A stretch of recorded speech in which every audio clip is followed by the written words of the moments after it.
Qeveria është e gatshme të marrë në konsiderat disa nga kërkesat e protestuesve. Në një konferencë për mediat, Ministri për Pushtetin Vendor Ervin Demo u shpreh se është detyrë e ekzekutivit që të jetë në dispozicion të qytetarëve dhe nevojave të tyre.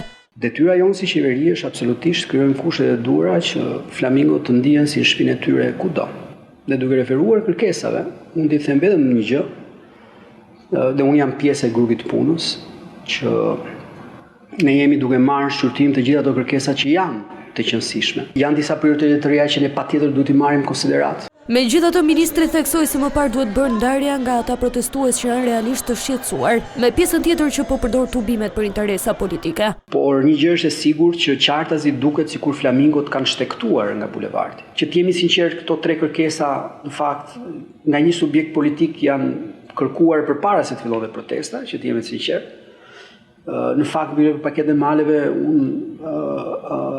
pasi e kam ndjekur sepse është një program që e ndjek në kuadër të portofolit,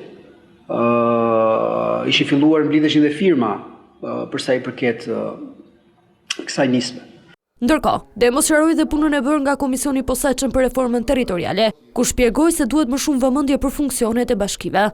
Ne duhet të shohim në ditën e vijim se si do të jetë vendimi final i komisionit, që do të dalim me 2 raporte apo me 1. Ajo çfarë është e rëndësishme dhe unë vazhdoj ta nënvizoj, është që komisioni duhet marrë në konsiderat të ndryrave që duhen bërë për sa i përket funksioneve dhe atë çfarë bashkitë kanë. Ministri për Pushtetin Vendor bëri me dije se gjatë ditëve në vijim do të prezantohen paketat për masat e marra sa i përket ujësillësi dhe kanalizimeve, si dhe për mbrojtjen nga zjarret.